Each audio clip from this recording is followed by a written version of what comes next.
There's been many words that have gained widespread recognition in the 2020s, with the word GLAZE being one of the greatest of that list. The term GLAZE is reserved for those who receive the most praise in an excessive way to the point it can be seen as annoying to some people. But in today's video, we're going to be talking about some fictional characters who are worthy of being those who deserve the most GLAZE out of anyone, with the first being Dr. Doom from Marvel Comics. This is a no-brainer on why Dr. Doom deserves all the GLAZE in the world. This man is the greatest comic book villain of all time, and yes, I stand by this statement. Bro is an elite hater who detests Reed Richards and the rest of the Fantastic Four. When it comes to his rivalry with Reed, Bro will always make sure to dunk on him like he's Cell from Dragon Ball Z, but he saved his rival's daughter and proceeded to cook Bro in front of his face like Doom is him, walking out on a Celestial because of the being's outrageous demands and still passing like Doom is him for real. Doom has one of the best designs of any comic book character or villain. Bro is a 100 overall talent, generational talent, has all 5 medallions equipped like Doom is that guy, man. Bro cooked Thanos in the Secret War storyline, is as famous as his superhero rivals, if not more famous than them, and is the headline villain for the next Avengers movie. Victor Von Doom is worthy of the GLAZE. His intelligence and motives makes him worthy of this category too. Next we have is the Drip King himself, aka Piccolo from Dragon Ball, and yes, Piccolo, we see the fit, all of them. Piccolo is deserving of the GLAZE because out of all the Z fighters, with the exception of Trunks, Piccolo was always on that no bullshit policy. Every time Bro got a power up in the series, when a new threat was around, he made sure he was doing the absolute best he could do in neutralizing the threat. The biggest example being his throwdown with Imperfect Cell. Nigga gave us so many infamous moments in that fight too. With this backdash he did, for example, absolutely hilarious, man.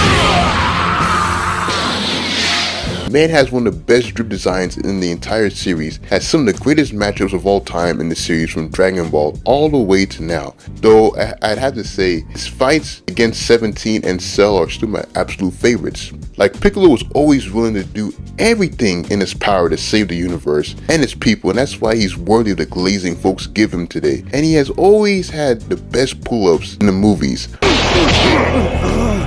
Piccolo!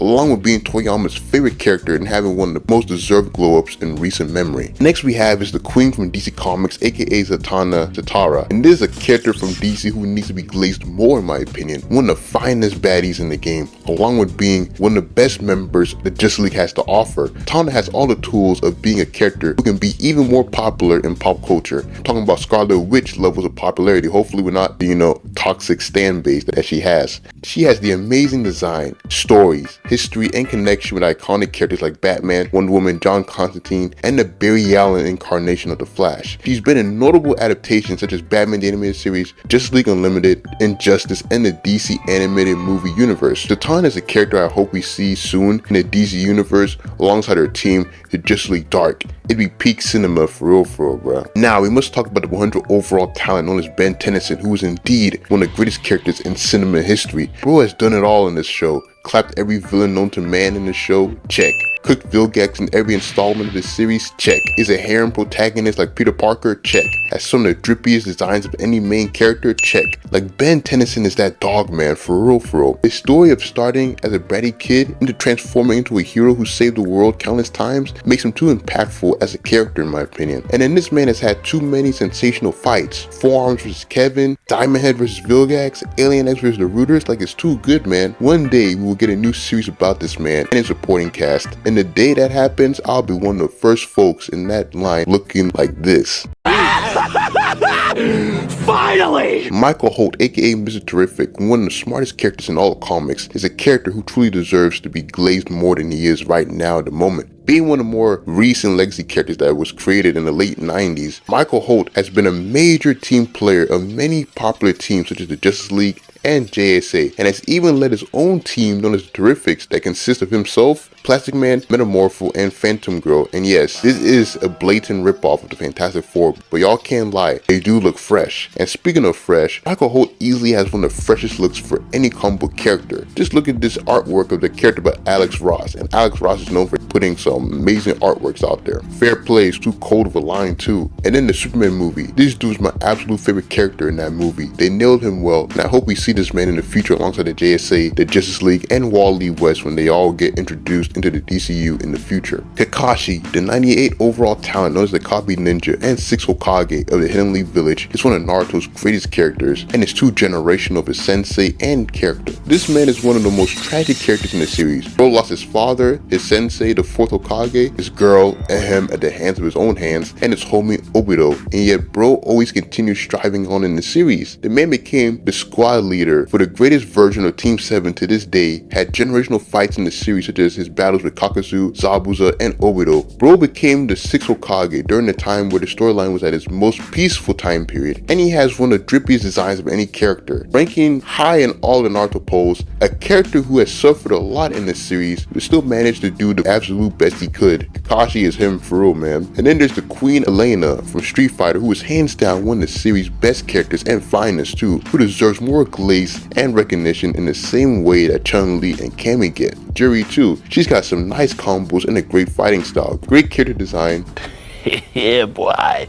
And is good friends with a homie Akuma. Sure, yeah, there was that time where she had folks in the community going crazy because of her healing ability, but she's still a sensational character. And it's good that she's back to being a playable character in the series. Hopefully they continue with that route for her in future games, or I should say future installments. Next we have my boy Josuke Higashikata from JoJo's Bizarre Adventure, aka him, 96 overall talent, son of the legendary Jojo Joestar, uncle to the legendary Jotaro Kujo, etc. One of the drippiest JoJo characters of all time, with that 90s Prince aesthetic he has. Bro also has one of the coldest, and I mean coldest stands in the series, aka Crazy Diamond. Despite only being in one part of JoJo's Bizarre Adventure, that dude Josuke got shit done in this arc. Bullied a whole bunch of stand users such as that fraud Rohan, assembled a squad of certified talents with the likes of Okuyasu, Koichi, and Jotaro, pulled up against his ops in the season and had bro tweaking for a second, and managed to do the smoky special on his father Joseph in his final appearance in the series. Talk about him, along with being a Rocky's favorite character and Jojo. Josuke is a certified talent who you can easily list as being one of, if not the best main Jojo protagonist in the series. Then there's fine shit from One Piece, aka Nico Robin, one of the baddest in the game, 93 Selena, Aaron Maloney, Lara Bova, one of the most tragic characters within the series. Robin watched her whole civilization being annihilated by those twisted frauds known as the world government. Spent 20 plus years alone until she finally met the Straw Hats, and they became her family. Since then, she's been serving with them and has gotten some extraordinary moments in the show, like all of Water 7, Annie's Lobby, her moments with the other members, and of course her match with Black Maria in Wano, where she gave that fraud a backbreaker that would make Sheamus and Bane proud. And being one of the most important characters in the show because of her ability to read the poneglyphs, definitely a character who needs to be glazed more often than she already is. One of my favorite female characters, so you already know I gotta put some respect on her name. The 97 overall Chad, and yes, he's a Chad, Todo, aka my favorite character in Jujutsu Kaisen, who I hope gets into Fortnite one day, is an amazing character with a full package and everything, bruh. Man is mad funny, got chicks on his mind all the time, and he can lay the smackdown like Prime Rock. What's there not to love more about his character? When the bro first pulled up in the series, I knew he was a demon when it came to fighting, and when he befriended Yuji all because they have the same taste in baddies, it was a wrap for me. Bro and Yuji had one of the best Kobe and Shaq duo formations in history, went on to continue that tremendous moment against Mahito later on in the show. His pull-up game is immaculate, and this pose is too generational, along with a line of "We are the exceptions." Cold man will always be one of my favorite characters ever from this generation of anime characters, and it's a nice addition to this list of characters. Jack, one of the best, and I mean best Power Rangers of all time, is someone who deserves all the glaze he gets from Power Ranger fans. I truly believe this man is the greatest Red Ranger of all time too. Bro was new to the Power Ranger game, and by episode 2, bro was cooking like he was a prime Tommy Oliver from the early 2000s. Nig was a great leader too. Man gave Sky his morpher so he could pack up the man responsible for killing his homies father, even when this dude was shit-talking Jack the entire show because he was a former street thief and didn't deserve the glorious mantle SPD Red Ranger. Also because his father was the Red Ranger before and he felt like he should have been the successor instead of the Blue Ranger. Like, nigga, this ain't Naruto where Naruto became the Hokage after Minato, like, and Jack had way more emotion than you in the show anyways. This man easily had one of the greater character developments for any Power Ranger and especially Red Ranger in the series, and he was a part of the Power Rangers era that I watched all the time alongside Mystic Force, Operation Overdrive, Jungle Fury, Dino Thunder, and Mighty Morphin Power Rangers. Next we have is Cell from Dragon Ball Z, who was one of the best villains ever in any piece of media. Cell is everything you'd want for a peak character, man. All his forms and the evolution he goes through is amazing. Bro went from a classic 80s villain in his first form to a somewhat beautiful but ugly character, if that makes sense, in the second form, and then the pure perfection in his final form. Akira Toriyama was in his bag when he was creating Cell, rest in peace to the GOAT, and especially his final form. And to think that Cell was one of those characters Toriyama didn't like drawing back then because of how hard he was to draw is such a, wild phenomenon to know about. The GOAT really did it for the love of the game and for us, man. Cell, besides having peak designs, was also a mastermind during the Cell saga. Nigga had the Z Fighters on their tippy toes the entire arc. Launched Krillin away like a football. Well-deserved kick though, man.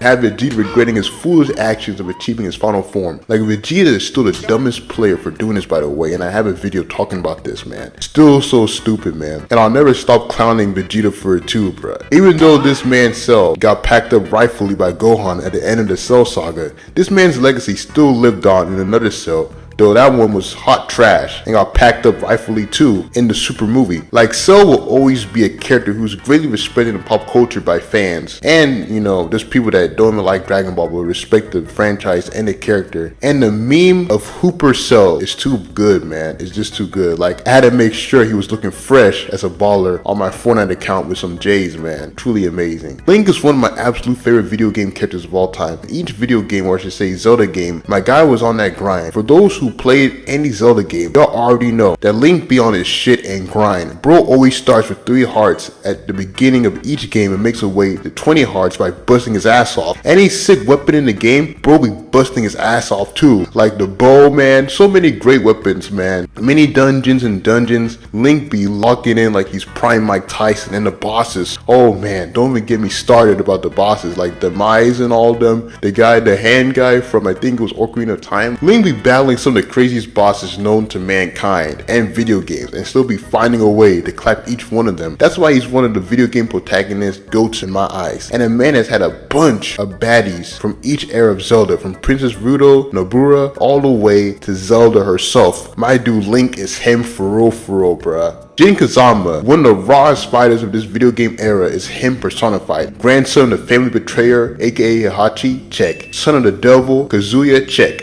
A GOAT in his own right and has a mastery of the devil gene? Check, though he hates it. Jin first appeared in Tekken 3 in the early 2000s and replaced his father as the new protagonist and main protagonist of the series, and ever since then, bro has been making a splash in each game. Jin has one of the best designs of any character in the series. It's like they grabbed Kazuya's iconic look, modernized it a bit with some black, and boom came out Jin. It kind of reminds me of Wally and Barry's flash suits in a way, with how similar they are, but also how different they are too. Jin's ultimate goal in the series is to get rid of the double gene, and I don't blame him, as that's the same gene that had his father spazzing out ever since Tekken 2. You know what I'm saying? And then Jin, besides all that, bruh, he has one of the coldest movesets in the game, bro. Like, I stay maining him, bruh. Besides Kazuya, Heihachi, and all these other characters, Lily, all of them, bruh, I be using Jin like crazy, man. And he's just too fire of a character, man. And in his story, bruh, even though in Tekken 6, the man started a whole war over the double gene, it was kind of crazy, but Jin is him, bro. He's a GOAT of the video game franchise who I hope continues to get more lore in the future. Like, if we get Tekken 9 anytime soon, let that man do some crazy shit in that Tekken story arc, bruh. Jin, he is him, man, for sure.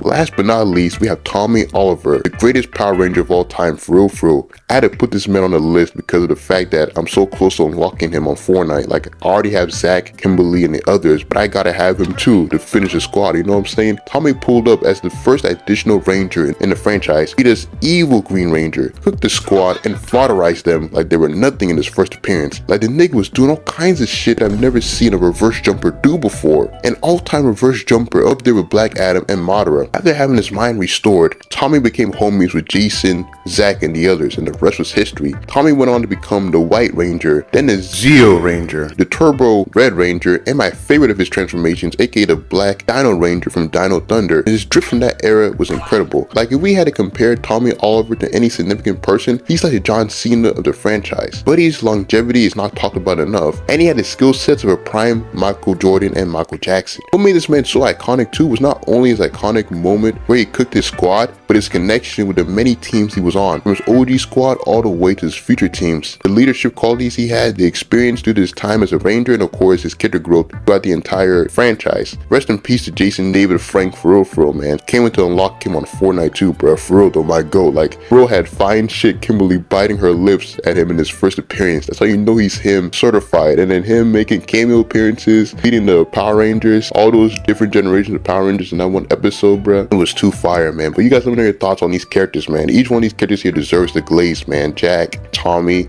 Todo, Josuke, Elena, you know what I'm saying, Nico Robin, they all deserve it, man. But y'all let me know your thoughts on this video, man. And if y'all enjoyed the video, consider like, and subscribe to the channel. I also have a DC playlist that features my older videos, as well as an Instagram for y'all to follow on there too, as well as a TikTok. And I got a Discord. And yeah, hope you have a nice week, and I'll catch y'all for the next video. VoroAMI out.